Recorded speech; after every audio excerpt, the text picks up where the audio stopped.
आज की इस वीडियो में हम इंग्लिश ग्रामर के कुछ ऐसे वर्ड्स को कवर करेंगे जिनके बिना ना तो आप इंग्लिश बोल सकते हैं और ना ही इंग्लिश को लिख सकते हैं। तो चलिए वीडियो को स्टार्ट करते हैं। ये कुछ बेसिक वर्ड्स हैं जिनके बारे में सबको पता होना चाहिए। अब जैसे कि हिज है, हिज का इस्तेमाल हम करते हैं किसी के पोजेशन को दिखाने के लिए कि कोई वस्तु है वो किसकी है। अब जैसे यहाँ पर लिखा हुआ है यह उसका पेन है, तो मैं बोल सकता हूँ दिस इज हिज पेन। यह उसका पेन है, दिस इज हिज पेन। अब यहाँ पर पेन के स्थान पर कुछ भी हो सकते हैं, जैसे कि यह उसका लैपटॉप है, दिस इज हिज लैपटॉप। इस तरह से भी हम बोल सकते हैं। तो मतलब किसी के पोजेशन को दिखाने के लिए हम हिज का इस्तेमाल करते हैं, उसका या फिर उसकी। नेक्स्ट है अवर। अवर का मतलब होता है हमारा। जब हम अपने बारे में कुछ बताते हैं कि ये हमारा है, वो हमारा है, मतलब हमारे पास जो जो चीजें हैं उन सब को जब हम बताते हैं तो हम अवर का इस्तेमाल कर सकते हैं। जैसे कि यह हमारा घर है, तो हम बोल सकते हैं this is our house, this is our house. यह हमारा घर है। यह हमारा लैपटॉप है, ऐसे भी आप बोल सकते हैं दिस इज अवर लैपटॉप। यह हमारा मोबाइल है, कई बार आप बोलते हैं ना भाई ये मेरा फोन है, तो बोल सकते हैं दिस इज अवर फोन या फिर मोबाइल। तो जो भी चीज आपकी है यदि उसमें हमारा नाम का वर्ड आता है तो आप अवर का इस्तेमाल कर सकते हैं। ठीक है। नेक्स्ट है दीज। दीज का मतलब होता है ये या फिर ये सब। अच्छा, दीज का इस्तेमाल हम तब करते हैं जब वस्तु दो या दो से ज्यादा हो, है ना।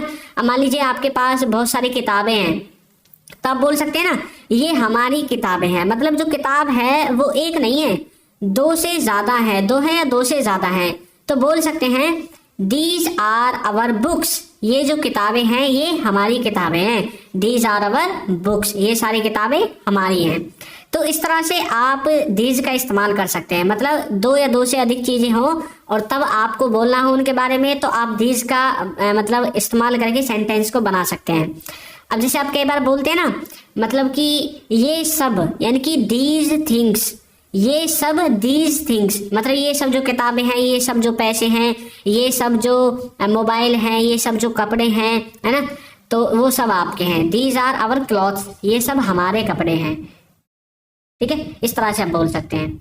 नेक्स्ट देखिए, यदि अभी तक आपने हमारे कोर्स को ज्वाइन नहीं किया है तो आपको लिंक नीचे डिस्क्रिप्शन बॉक्स में मिल जाएगा, वहां से जाकर आप इसको ज्वाइन कर सकते हैं।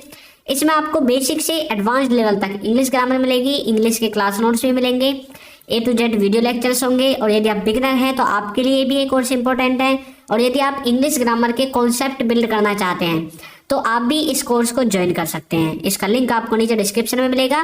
और यदि आपको कोई इशू आता है तो ये व्हाट्सएप नंबर है, इस पर आप हमें कॉन्टैक्ट कर सकते हैं। ठीक है। और यदि आप हमारी बुक्स परचेज करना चाहते हैं, एक बात याद रखना, ये ई बुक्स हैं, PDF के रूप में आपको मिलेंगे, लिंक डिस्क्रिप्शन में ही मिलेगा। ठीक है। नेक्स्ट वर्ड है देयर। देयर का मतलब होता है उनका या फिर उनकी। मतलब जैसे कोई चीज बोलते हैं ना आप कि भाई ये वस्तु उनकी है, ये हमारा नहीं है, ये उनका है, तो उनका या उनकी, इनके लिए आप देयर का इस्तेमाल करते हैं। जैसे कि यह उनका कमरा है, this is their room, this is their room. ठीक है। या फिर आप यहाँ पर ये जो देयर है इसको आप चेंज भी कर सकते हैं। आप यहाँ पर हिज भी लिख सकते हैं। यदि आप किसी एक व्यक्ति के नाम के बारे, मतलब एक व्यक्ति के बारे में बताना चाहते हैं तो आप यहाँ पर हिज भी लिख सकते हैं। लेकिन अब आप मतलब बहुत सारे लोगों के बारे में बता रहे हैं, भाई उन सब का ये कमरा है, उनका कमरा है ना, तो इसलिए आपको यहाँ पर देयर लिखना पड़ेगा। यदि आप एक सिंगल व्यक्ति के बारे में बताएंगे तो आप हिज का इस्तेमाल भी कर सकते हैं। ठीक है। लेकिन आप ज्यादा के बारे में बता रहे हैं तो आप देयर का इस्तेमाल करेंगे। नेक्स्ट है इट्स। इट्स का मतलब होता है इसके, इसकी या फिर इसका। जैसे कि इसका रंग लाल है तो आप बोल सकते हैं इट्स कलर इज रेड। मतलब कोई ड्रेस हो सकती है आपकी या फिर कोई ऐसी वस्तु है जिसका लाल कलर है, तो आप बोल रहे हैं भाई इसका कलर लाल है, देख लेना तुम, मैं तो लेकर आ जाऊंगा। इट्स कलर इज रेड, है ना। मान लीजिए कई बार आप कोई शर्ट वगैरह खरीदने जाते हैं, कोई ड्रेस वगैरह खरीदने जाते हैं, तो बोलते हैं ना भाई लाल कलर की है ये, अगर देख लो आपको पसंद हो तो मैं इसको लेकर आ जाता हूँ। इट्स कलर इज रेड, इसका रंग जो है वो लाल है। इस तरह से आप बोल सकते हैं। नेक्स्ट है वी। देखिए वी का मतलब होता है हम, या फिर आप हमारा भी इसका मतलब निकाल सकते हैं। जैसे अब वी का इस्तेमाल हमें करना कहाँ पर है। देखिए यदि आप सिंगल हैं तो आप आई का इस्तेमाल करते हैं, मैं आई। यदि आप दो हैं तो आप वी का इस्तेमाल कर सकते हैं, हम।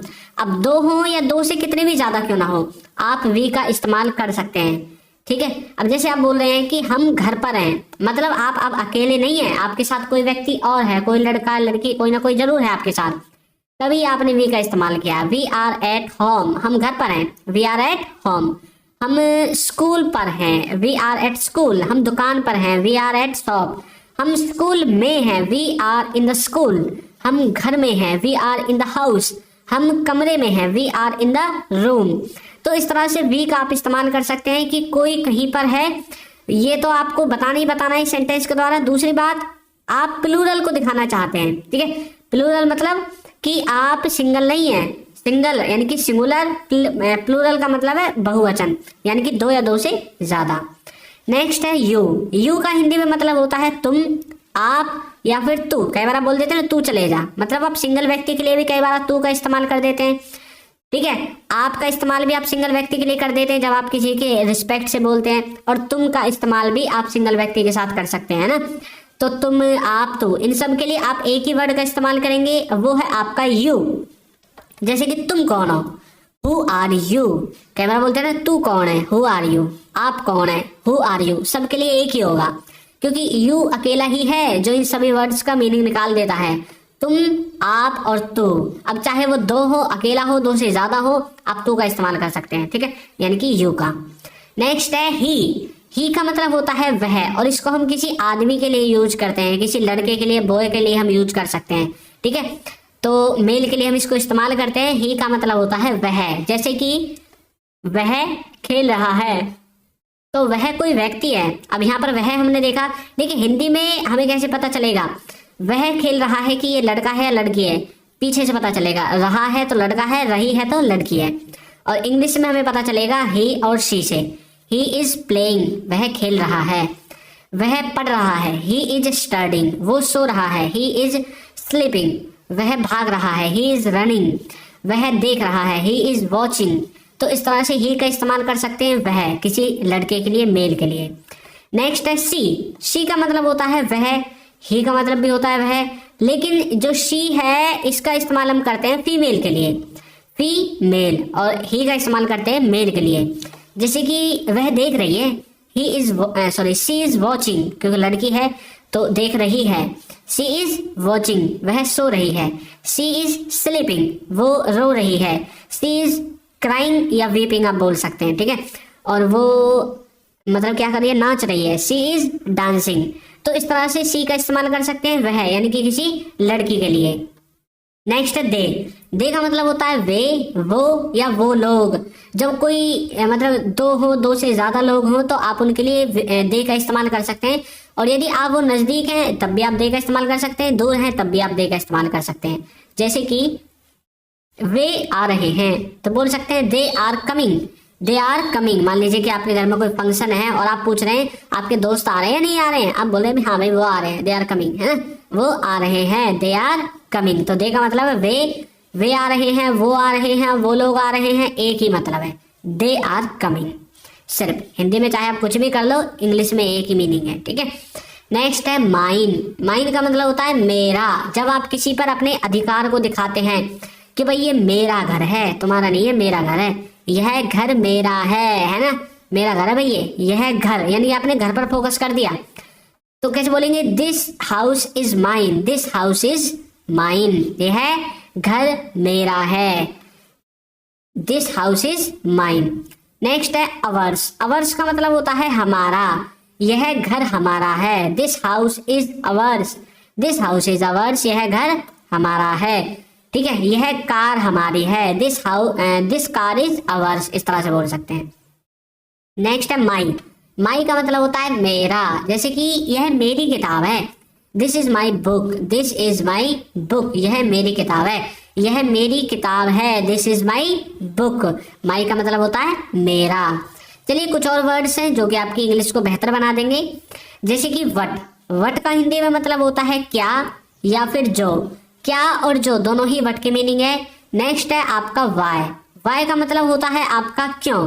वाई का मतलब होता है क्यों, यानी कि जब आप किसी से कोई क्वेश्चन करते हैं जैसे कि आप कई बार बोलते हैं ना, तुम क्यों जा रहे हो, तुम क्यों आ रहे हो, तुम क्यों खा रहे हो, तुम क्यों देख रहे हो, तुम क्यों सो रहे हो, है ना। तो वाई का मतलब होता है क्यों। नेक्स्ट है वैन। वैन का मतलब होता है कब या फिर जब। वैन का मतलब हम करते हैं जब हम किसी से किसी टाइम के बारे में पूछते हैं, किसी समय के बारे में पूछते हैं। कब, तुम कब आए, ठीक है, मैं जब आया जब तुम सो रहे थे, तो इनके टाइम के बारे में आप बता रहे हैं। वैन कब और जब। नेक्स्ट है वेयर। वेयर का मतलब होता है कहाँ, और एक होता है जहां। जैसे कि आप किसी प्लेस के बारे में जब किसी से कोई क्वेश्चन करते हैं, किसी जगह से रिलेटेड, तुम कहाँ जा रहे हो, मैं वही जा रहा हूँ जहां तुम जा रहे हो। Where you are going, I am going, where are you going, ठीक है, वेयर यू आर गोइंग, इस तरह से। हाउ। हाउ का मतलब होता है कैसे। जब आप किसी से कोई प्रोसीजर पूछते हैं, जैसे कि तुमने ये कैसे किया, है ना, how did you do this, तुमने ये कैसे किया। तो इस तरह से हाउ का इस्तेमाल कर सकते हैं जब आप किसी से प्रोसीजर पूछते हैं, ठीक है। नेक्स्ट है हु। हु का मतलब होता है कौन या फिर जो। हु का मतलब होता है कौन या फिर जो। नेक्स्ट है हमारा इसमें विच। विच का मतलब होता है कौन सा या फिर जो, दोनों। विच का मतलब कौन सा, जो। अच्छा, हु का मतलब भी तो सेम ही होता है ना। हु का मतलब भी होता है कौन और जो, और विच का मतलब भी होता है कौन और जो। तो फर्क क्या है दोनों में। हु का मतलब हम इस्तेमाल करते हैं किसी सजीव वस्तु के लिए, जैसे कोई आदमी हो गया, है ना, मनुष्य के लिए हम हु का इस्तेमाल कर सकते हैं। लेकिन विच का इस्तेमाल हम करते हैं निर्जीव वस्तु के लिए, जैसे कि कौन सी शर्ट, कौन सी पैंट, कौन सी जुर्राब, ठंड में तो बहुत ढूंढते हो ना जुर्राबों को, कौन सी रजाई, कौन सा कंबल, कौन से, मतलब जो भी चीजें हैं जो निर्जीव वस्तुएं हैं, उन सब के लिए आप विच का इस्तेमाल कर सकते हैं। नेक्स्ट है हुज। हुज का मतलब होता है किसका या फिर जिसका। किसका या फिर जिसका। जैसे कि किसका मोबाइल, है ना, जिसका मोबाइल तुम लेकर भागे हो। नेक्स्ट है हुम। हुम का मतलब होता है किससे या फिर किसको, किससे या फिर किसको। जैसे कि आप बोल सकते हैं तुम किससे बात कर रहे थे, हुम आर यू टॉकिंग, है ना, तुम किससे बात कर रहे थे। नेक्स्ट है हाउ मैनी। हाउ मैनी का मतलब होता है कितने। हाउ मैनी, कितने, कितने आदमी थे, है ना, सुना होगा आपने डायलॉग जरूर। अब जैसे कुछ भी चीज जिनको आप गिन सकते हैं, उनके लिए आप हाउ मैनी का इस्तेमाल कर सकते हैं। जैसे कि कितने पेन, कितने रुपए, कितनी टेबल, कितने बैग वैग, जो भी चीजें हैं जिनको आप गिन सकते हैं, उन सब के लिए आप हाउ मेनी का इस्तेमाल करते हैं।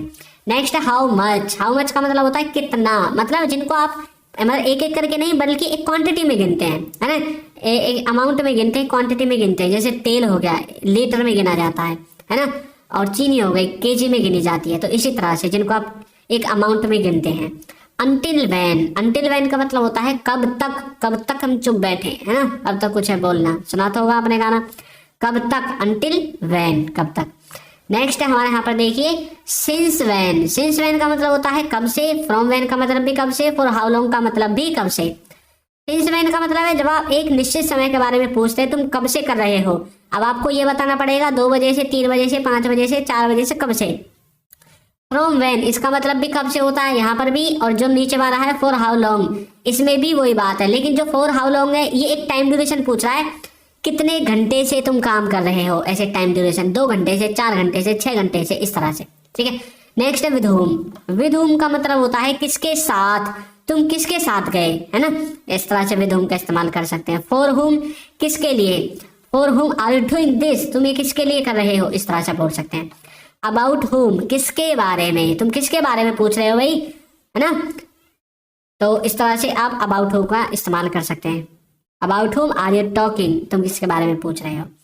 नेक्स्ट है हमारा इसमें टूवर्ड्स whom। टूवर्ड्स whom का मतलब होता है किसकी तरफ, तुम किसकी तरफ जा रहे हो, इस तरह से। Bye whom। बाय whom का मतलब होता है किसके द्वारा, तुम किसके द्वारा, ठीक है।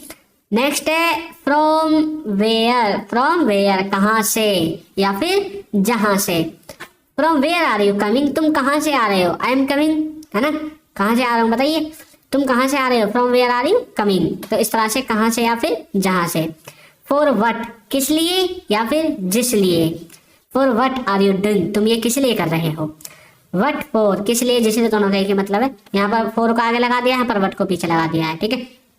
हाउ ब्यूटीफुल कितनी सुंदर। हाउ ब्यूटीफुल का मतलब है कितनी सुंदर, इस तरह से। How far. हाउ फार का मतलब होता है कितनी दूर, जैसे आप बोलते हैं ना कितनी दूर है भैया आपका घर, हाउ फार, है ना, कितनी दूर है आपका घर। हाउ गुड कितना अच्छा। हाउ गुड कितना अच्छा। नेक्स्ट है हमारा हाउ लॉन्ग कितना लंबा। वाह वाह कितना लंबा है, हाउ लॉन्ग।